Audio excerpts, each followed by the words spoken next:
UP में लखीमपुर खीरी हिंसा के बाद राजनीतिक सरगर्मियां और ज्यादा तेज हो गई हैं, क्योंकि कल लखीमपुर खीरी पहुंच चुके हैं पंजाब कांग्रेस अध्यक्ष नवजोत सिंह सिद्धू, जो वहां मौन व्रत पर बैठ गए हैं। और खास बात यह कि धरने पर बैठे सिद्धू ने लगभग 12 घंटे से ज्यादा समय से पानी तक नहीं पिया है। दरअसल नवजोत सिंह सिद्धू लखीमपुर हिंसा के मुख्य आरोपी आशीष मिश्रा को फौरन अरेस्ट करने की मांग पर यहां धरने पर बैठे हैं। इससे पहले जब नवजोत सिंह सिद्धू लखीमपुर खीरी के लिए सहारनपुर बॉर्डर पर पहुंचे तो यहां पुलिस प्रशासन ने उन्हें गिरफ्तार कर लिया था। जमकर हंगामा भी हुआ था, क्योंकि नवजोत सिंह सिद्धू अपने पूरे काफिले के साथ लखीमपुर खीरी जाना चाहते थे और प्रशासन सिर्फ 5 लोगों को ही अनुमति दे रहा था। पूरी रात हिरासत में रखने के बाद उन्हें इजाजत दे दी गई और वो लखीमपुर खीरी पहुंच गए।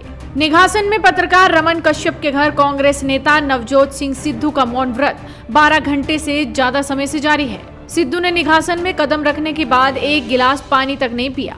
आज सुबह घर वालों ने उनसे पानी और चाय के लिए इशारों में पूछा तो सिद्धू ने साफ इनकार कर दिया। सिद्धू के साथ मौजूद पंजाब सरकार के लोक निर्माण मंत्री विजय इंद्र सिंगला समेत अन्य लोगों ने भी कुछ भी खाया पिया नहीं है। दरअसल धरने पर बैठे नवजोत सिंह सिद्धू मौन धारण किए हुए हैं, वो कुछ भी बोल नहीं रहे। रात के 3 बजे तक सीडीओ अनिल कुमार उनके मान मनोबल में लगे रहे, लेकिन वो अपनी मांग पर डटे रहे। और जो देखा है, जो सुना है, वो दिल दहलाने वाला है। एक जघन्य अपराध की गाथा है।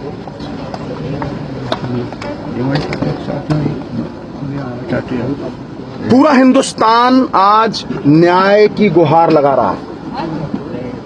मेरे लिए संविधान से बड़ा सियासी जीवन मेरा 17 साल का हो गया। संविधान से बड़ा कुछ नहीं। संविधान के जज्बे को, जमहूरियत को, इंसाफ को कत्ल करने का एक प्रयास है।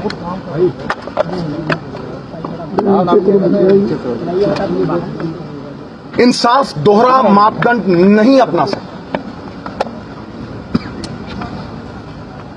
मानवीय जीवन का कोई पैसों से मूल्य नहीं लगा सकता, इसकी भरपाई नहीं हो सकती। मैं लवप्रीत जी के पिता से बात कर रहा था और वो यहां पे भी वही भावना दोहराई गई है। उन्होंने कहा कि मेरी बेटी और मैं इंसाफ चाहते हैं, नहीं चाहिए हमें पैसे।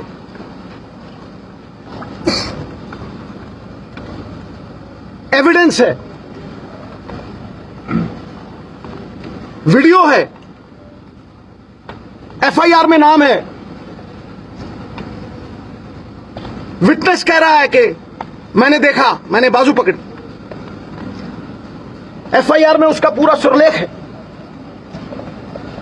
तो फिर गिरफ्तारी इसलिए नहीं हो रही कि मंत्री जी के बेटे हैं, मुंसिफ कातिल हो गए। अगर रखवाला ही जुर्म करने लगे तो किसके दरवाजे पे दस्तक करेगा गरीब आदमी।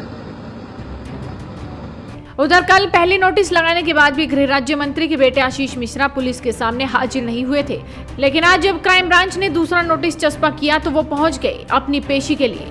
गृह राज्य मंत्री ने लखनऊ में बताया था कि उनके बेटे की तबीयत ठीक न होने के चलते वो पेश नहीं हो पाए थे और आज वो पेश होकर जांच में सहयोग जरूर करेंगे। लेकिन जिस तरह से नवजोत सिंह सिद्धू ने मौन व्रत धारण किया हुआ है और सरकार पर जमकर निशाना साध रहे हैं, उसे देखकर अंदाजा लगाया जा सकता है कि किस तरह से सियासत अपनी चरम सीमा पर है। देखना होगा कि नवजोत सिंह सिद्धू का ये धरना आखिर कब खत्म होता है। तो आप इस वीडियो को शेयर कीजिए और जुड़े रहिए हेडलाइंस इंडिया के साथ।